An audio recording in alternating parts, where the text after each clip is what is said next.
What's up, y'all? This is the Red Barn Campground in Shell Lake, Wisconsin.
So we made it to Wisconsin. As I'm getting ready to back up the RV, I'm walking next to the side, and I can hear bubbles coming from the hot water. I asked the guy that works here, I was like, "Do you hear that?" And he goes, "Yeah." He's like, "I've never heard that before." I'm not looking forward to when I get inside.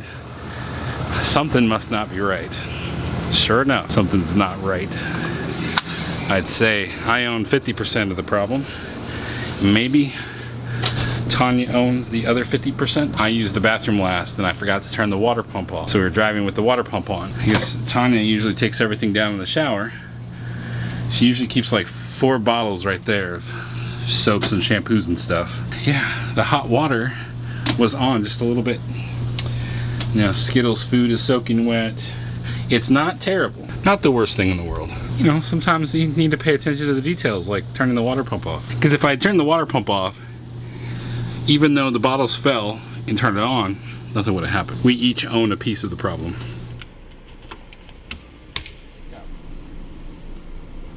Last night we had a tornado scare here. There's been a lot of rain in Wisconsin.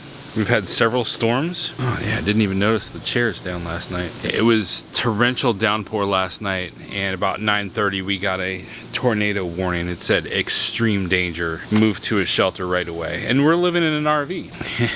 And I'm telling you, it was raining a lot. So our first thought was, we gotta get over to the bathhouse, which is way over there. There's also a barn here. Like, you can see the muddy puddles. Yesterday that was a muddy puddle from the previous rainstorm. Now it's a pond. What we did after the tornado warning went off, and it was a bit of a walk over to the bathhouse, we went ahead and we got in the truck and drove over closer to it. I told Tanya, even when we got in the truck, I said, I feel a little safer in the truck as opposed to the RV. The truck is, I guess, got a little bit more weight down low and less wind surface for the tornado or any strong winds to pick up on.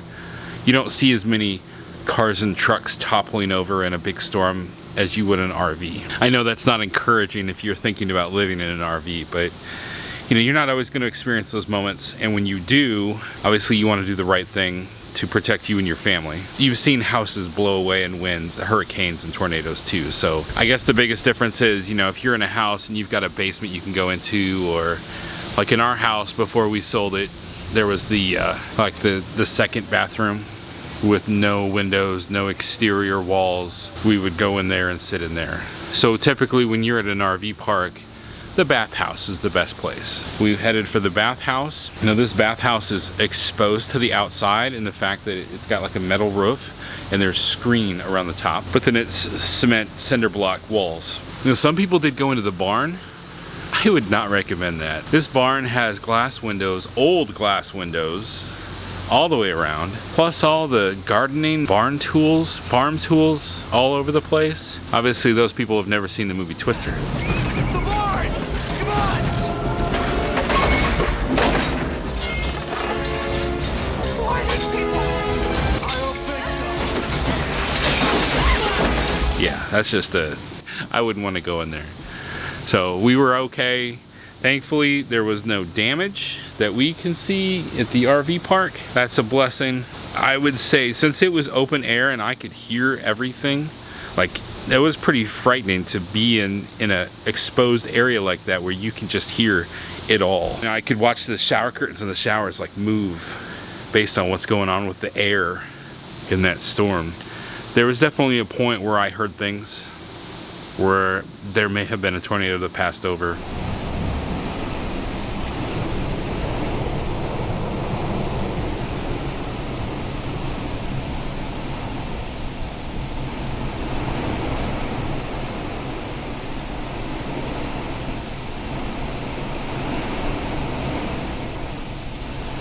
We're praising God that nobody got hurt here in this RV park. We were praying for everybody in the path of that storm because it was pretty epic. We're thankful to be here.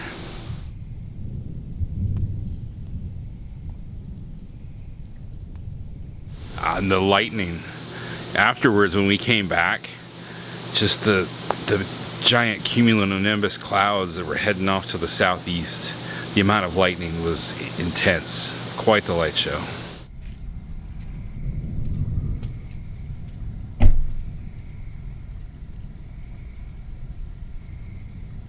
The storm last night was intimidating. We went outside and it's like the whole sky was lighting up. It was very electrified. It was just everywhere you looked, it was like lightning everywhere. But it wasn't really like lightning coming down and hitting the ground or anything, but it was very, very electrified. It was just lighting up. It was crazy. David and Daisy went and won in the men's restroom, and the girls and I went into the ladies and went into the shower because there was cement. They had a chair and a stool, so Kaylin got the chair, Kira got the stool, and I sat on the ground inside the shower. More people showed up, kind of waited it out, and it was scary. It was intense. We were scared, but I looked in the Bible, my Bible app, looked at the verse of the day. I took comfort in the verse, which was Psalms 119, 114. It said something about you are my shield and I hope in your word. And I was like, how perfect is this? It was amazing. How perfect. You are my hiding place and my shield. I hope in your word. Psalms 119 verse 114 in the New King James Version. I was like, how fitting, I don't believe in coincidences, but for that to be the verse of the day while we were going through that was like, it was comforting, but I can't lie, I was scared. Kira was shivering and I was trying to hold on to her and trying to keep Kaylin calm. Kaylin actually found out the next day, Kaylin was pulling up videos. She's the only one that had internet. She has AT&T. David and I have T-Mobile. We didn't have any service whatsoever. Couldn't text, couldn't send messages to anybody. I was trying to send messages to our son Khalil and to my father and just let them know, pray for us. You know, maybe a tornado. Nobody got any messages until later on. It was very intimidating, but I kept saying that verse over and over. I learned that verse real fast. What was Kaylin doing for Kira with her internet?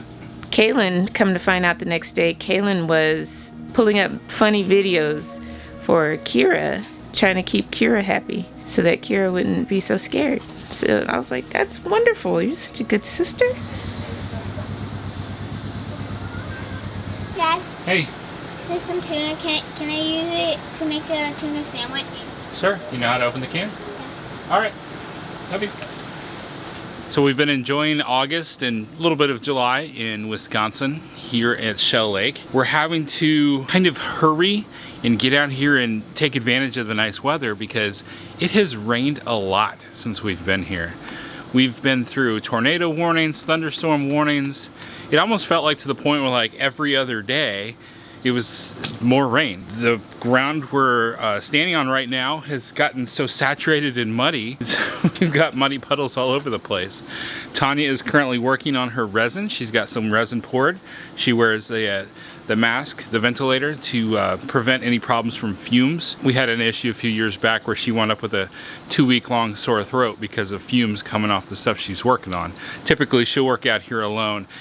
I'm standing closer to the camera and further away from her so I don't pick up any of those fumes. Because usually she'll be like, "You're gonna be outside? I'm not gonna work on this." She's like, "Why are you filming right now?" I want y'all to see some of the stuff that Tanya goes through. This is her art setup. She's got her molds all set, ready to make some cool stuff with resin. So we'll see later what that looks like. But Wisconsin has been an awesome place to go for the summertime. The hottest it's been, maybe mid 80s to close to 90s, but that was just a few days out of the month that we were here. More often than not, it was in the 70s. We wake up in the mornings and it's somewhere from 50 to 60 degrees. We're having weather that honestly felt like winter in Texas. This RV park, the Red Barn Campground, has been a really nice, quaint place for us to stay. It's been a little interesting compared to what we're used to. A lot of the people will leave their RVs here all the time. So during the week, there's a very minimal amount of people that are actually here, but the park is full of RVs. There's not a lot of people coming and going, pulling their RVs in and out all the time. That's very different from what we're used to. They don't typically rent spots out for less than 2 weeks here. This is an intriguing campground. It's a dairy farm that was built in 1907. And then in the 1940s, they stopped using it as a dairy farm, but kept the property in the family. And then in the 1960s, the family agreed to turn this into a campground. Back then it was mostly tent camping, but they built a bathhouse and they've taken the old barn and turned it into like an activity area. And it's just kind of transformed over the years where it's this place where mostly a lot of these people just leave their RVs here all the time, and then they come out on the weekends to enjoy this area. Maybe spend some time over at the lake, let the kids play at the playground. We've seen people having like big movie nights outside, huge campfires. Our neighbors this last weekend, they had 3 more people come in, 3 more families. One of them was tent camping, and it was like a big family reunion. So it's a very different campground from what we're used to. Maybe 4 or 5 RVs have people that are here full time. Our neighbor next door is actually a nurse that works in the evenings, or I should say overnight at the local hospital. So most of the time, Monday through Thursday, we come outside. It's like we have this whole campground to ourselves. Blue mica and silver resin. It's gonna be a pretty blue. With all this rain that we've had, caused a new problem for us. Now normally we've got our Hughes Auto Former, which is the big box. I think costs like $560. It has the ability to boost power if the voltage that's coming through is too low, which can cause damage to your electronics inside. It will boost up the power to make sure you're getting the right amount into the RV so that everything stays healthy. We've had so much rain that these low-lying areas down here have turned into absolute muddy puddles. We had an outright power outage one of the days, and I came outside, and the neighbor came outside too. She was woken up because her AC was off. There was no lights on it. Knew that something was wrong, but I saw rust behind one of where the lights are, and I'm like, that's odd, and I moved it, and I hear water. Slosh, slosh, slosh. They're meant to be outside. They're supposed to be weather sealed, but I think that we had so much rain and so much water that it got high enough up that it kind of leaked in through the top by where the power cord was. I think that's what's going on. Hughes is a great company, and I'm working with them. They're gonna take a look at it, and they may actually fix it or replace it and send it back to us.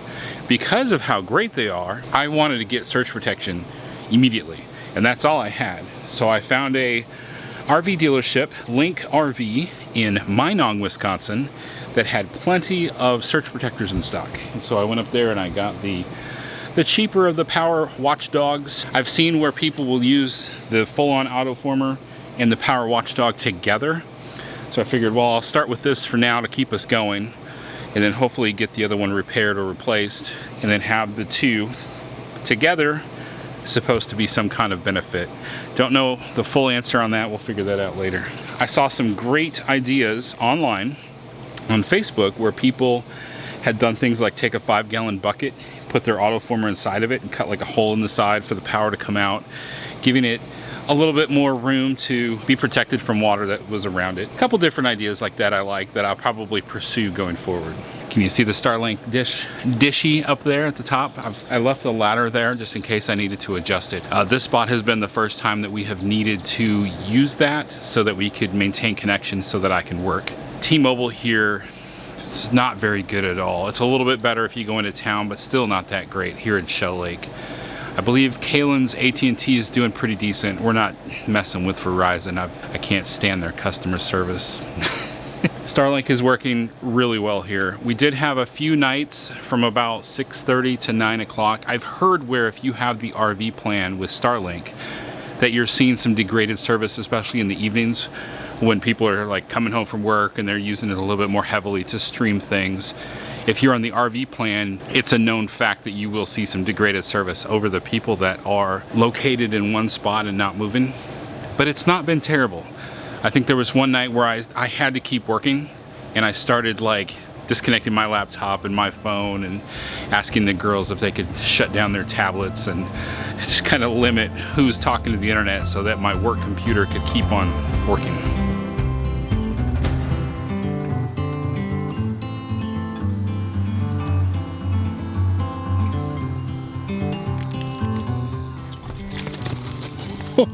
It's scared of your backpack. What do you think their names are?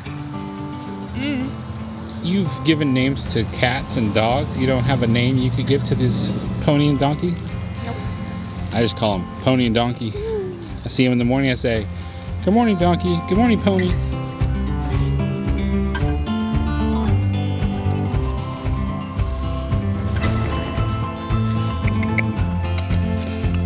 Nope.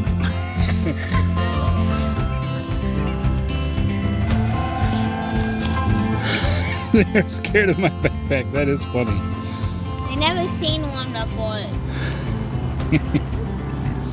Kira's got grass in her mouth. Oh, there's a car coming. The playground has a really fun merry-go-round and slide. Awesome. Tanya, what did you love about this campground? It's very quiet, very peaceful. I love all the flowers around the barn. Stop scribble and like.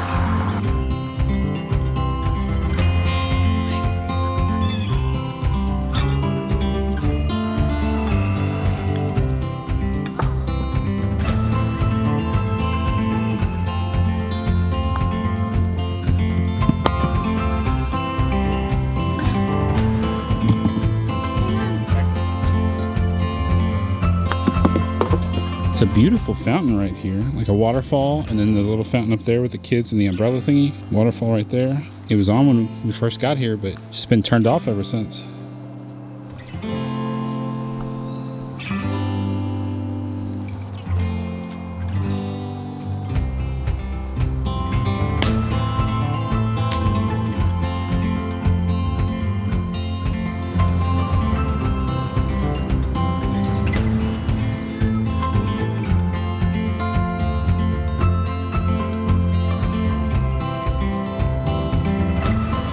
Caught up here, and there was a special thing.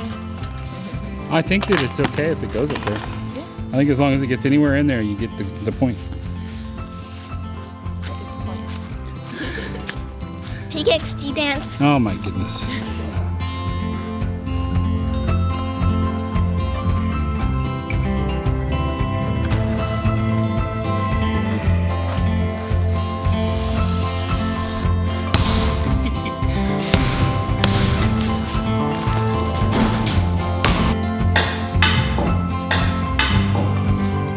And it rained again. I hope when it's time to go, we'll be able to get out. The RV is actually sitting on gravel. That should be firm enough to get out. Somebody wants to drive a little more often, so somebody needs a little more practice. This isn't necessarily practicing for towing, but when we are stopped somewhere and Tanya wants to go to the library or the beach or whatever, it'd be good to have the practice with the dually. Because them big hips is a learning curve. Curvy curves of the learning curves. What? Kirby's here? Curvy learning curve. No, not Kirby. So we're just going to do some laundry and then go hang out over at Shell Lake by the beach, and Tanya is going to drive us over there. This way, left. Yes, that's the exit out that way. So we are driving around Shell Lake. There is a lake road that goes all the way around. Houses all the way along the way, but it's actually pretty common for bicyclists to ride on this road. I've gone down and bicycled on it a bit, but I've seen a lot of families just, the whole family is out to go ride this road all the way around the lake. And there's the little art exhibit where somebody's been making like iron art. So I've been riding my bicycle past this fire art garden. Finally today when I was out with Kaylin, I said, hey, let's stop and check this out. Take a look at some of the sculptures. So it looks like a lot of stuff that was basically with welding that they made this art. So it's pretty cool. Somebody made some art to put on display where people are riding their bikes all the time. Neat little thing to check out when you're staying at Shell Lake. There's an extra animal out here today. Hello. Hi. This is just a camera. You want to smell it? Hi. You're so soft. Hi. I'm surprised to see somebody else here. Hi. We are going to go give some carrots to the donkey and the pony. And the new horse. Yeah, hopefully it's still there. I heard it. When we were leaving today to go run some errands, there was a foal out there. There's kids at the playground. Oh, look at all the kids at the playground. They're playing volleyball. Oh my. I'm going to change and then go straight over it. You're gonna go play? Yes. You want to go play volleyball? You wanna play volleyball? I don't want to play volleyball. Well, at least there's some kids that aren't playing volleyball. It's a nice active weekend here. There's like a bunch of little kids. You want a carrot? Come on, Kira.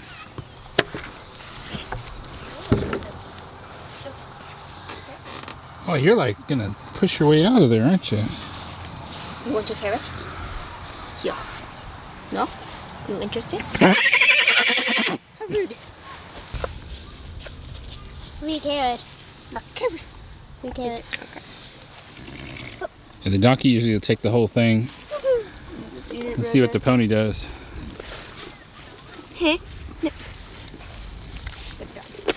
Here's your carrot. Well, you dropped your carrot. Like last time, it just takes it out of my hand. I picked up your carrot for you. And then immediately drops it. There, do not eat my hands. Got it. There, you have your carrot. It got some dessert with it. It's right there. I'm sticking my head through. Is he not?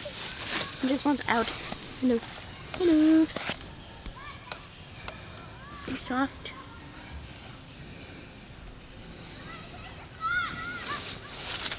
Did you dig any holes at the playground while you were here? Yes. Did you enjoy that? Yes. Yes. What happened to the holes you dug? I buried them up. And now kids can be stepping on them. Kids are digging them up and said, "Look at this toy car I found." Well, I would tell them about it and they'd start digging in that area and then like, "I found a toy car."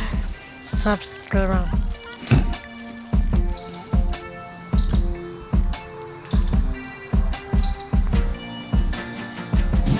When the girls saw how many kids were over at the playground and playing volleyball, after we were feeding carrots to the ponies and the donkey, they left me to walk home alone.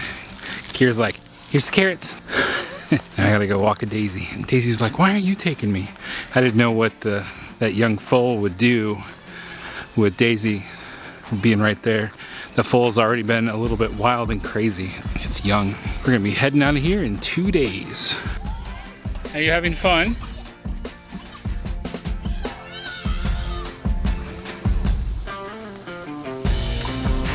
Well, we are all done in Shell Lake, Wisconsin. Pretty much packed up. Got 2 more slides to bring in. The girls got all their stuff done, and Daisy got her stuff done. Yeah. Daisy, did you get your stuff done? Can you turn on the truck? Why is there a towel? Yeah. So we are headed for the Wisconsin Dells next. The water slide capital of the world. Life happens. Don't let it stop you. Stay fresh cheese bags. Stay Come fresh on. Doritos. Stay fresh cheese bags. Stay fresh Doritos.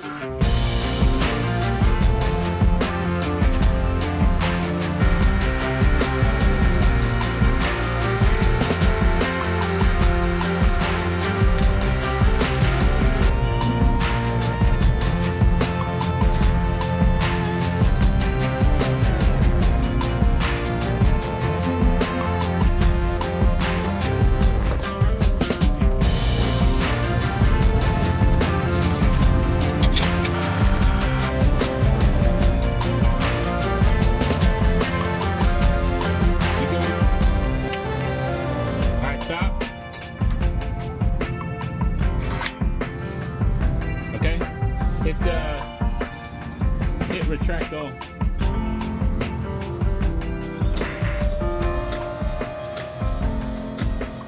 So we got all the, so we just have the two front red ones, right? Okay.